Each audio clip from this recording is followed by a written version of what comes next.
Question number 76, 2a बराबर 3b बराबर 8c, तो abc का अनुपात क्या होगा? तो तीनों के एलसीएम आ जाएगा 24, मतलब a अनुपात b अनुपात c।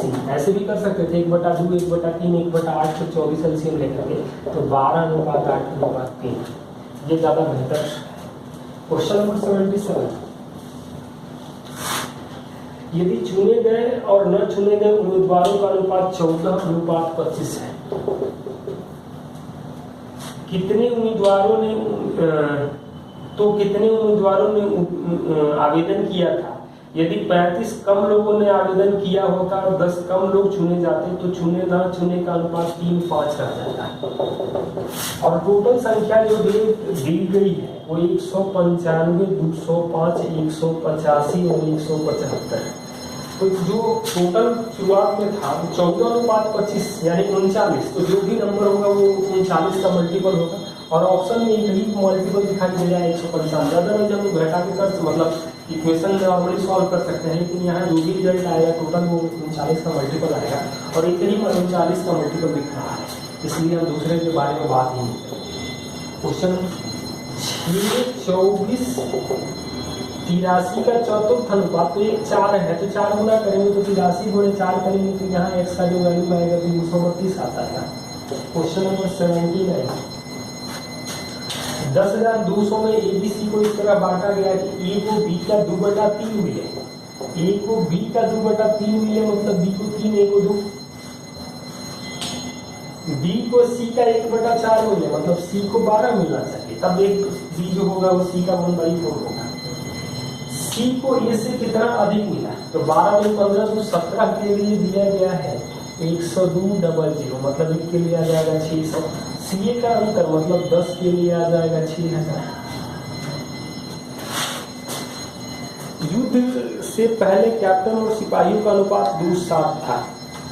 युद्ध के दौरान 25 कैप्टन और 100 सिपाही शहीद हो गए, तो यह 3:10 हो गया। युद्ध के बाद सिपाहियों की संख्या क्या होगी?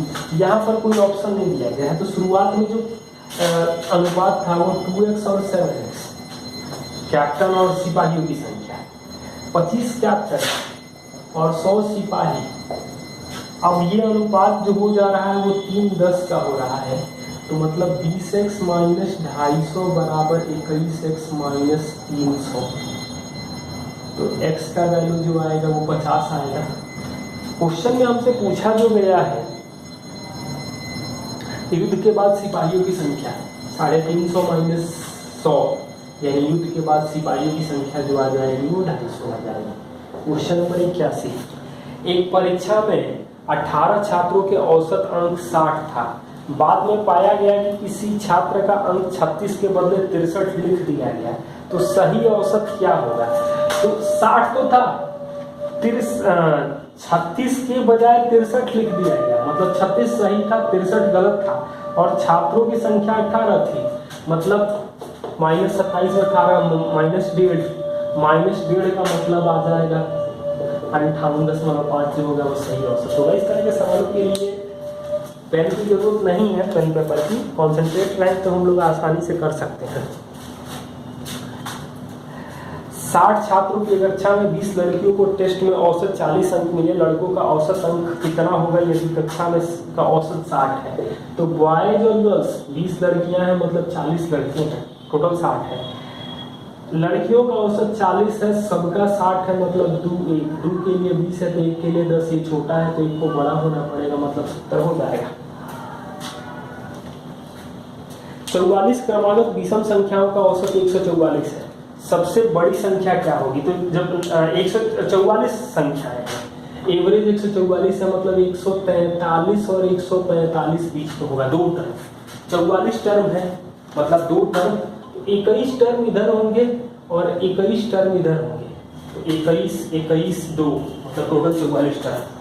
अब हमसे पूछा गया है सबसे बड़ा, मतलब 145 प्लस 22 माइनस 1 गुणे 2 मतलब 21 42 और तो जो सबसे बड़ा टर्म आ जाएगा वो 187 आएगा। इस तरह के एक सवाल हमने पिछले भी सेट में देखे थे, लेकिन वहां पर ये था कि ऑड नंबर ऑफ डाटा था। आप लोग उस सवाल को भी एक बार देख लेना। क्वेश्चन नंबर 84, एक बल्लेबाज अपने कैरियर में 25वें मैच में 100 रन बनाता है तो औसत 1.4 रन बढ़ता है। 25वें मैच से पहले औसत क्या था? तो 25वें 100 बना रहा है तो 25 गुणे 1.4 घटा देंगे, मतलब 7/5 यानी 35 घटा देंगे तो पहले औसत 65 था। 85 नंबर सवाल में दिया गया है कि एक ऑयल रिफाइनरी में 3600 रुपये प्रति बैरल के हिसाब से खरीदा जाता है, जिसमें 10% पदार्थ व्यर्थ हो जाता है, मतलब 90% के लिए ही हमें 3600 रुपया देना पड़ रहा है, मतलब 100% होता तो ये 4000 का हो जाता।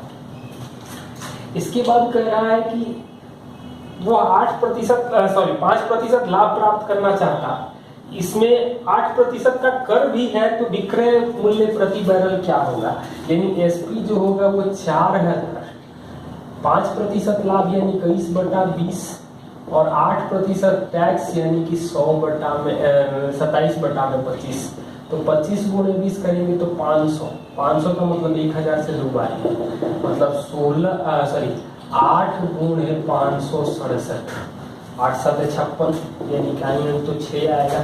इकाई अंक 6 का एक ही ऑप्शन दिया गया है 4536, वैसे भी गुणा करके देख सकते हैं लेकिन ऑप्शन में ध्यान से देखिए आप। क्वेश्चन नंबर 86, यदि कोई विक्रेता नारियल को 24 रुपए में बेचता है तो उसे 24% नुकसान होता है, 14% लाभ कमाना चाहता है तो विक्रय मूल्य क्या होगा?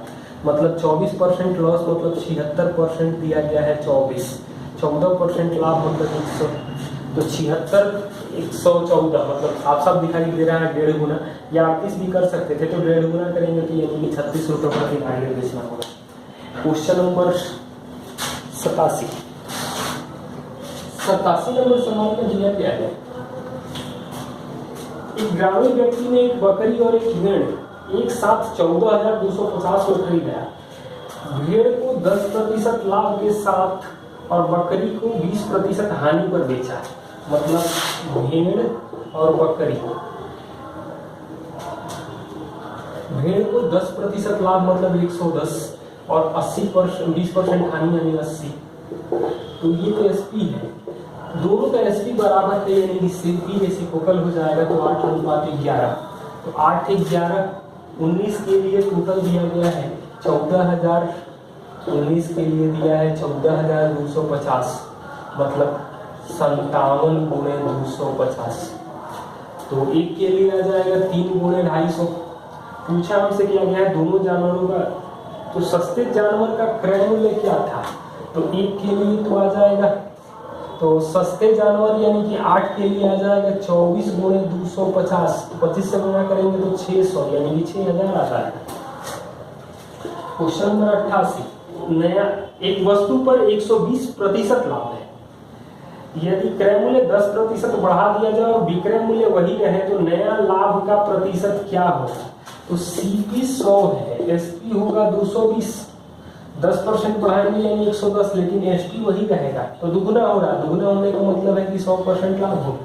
क्वेश्चन नंबर 89, एक परीक्षा में पास होने के लिए 35% अंकों की आवश्यकता होती है। एक विद्यार्थी 200 अंक पाता है और 24 नंबर से फेल हो जाता है तो अधिकतम अंक यानी कि 35% आ रहा है 200 और 24 से फेल हो गया मतलब जोड़ देंगे तो 224, 7 से भाग देंगे तो 5% आ जाएगा 32, तो 100% आ जाएगा 640।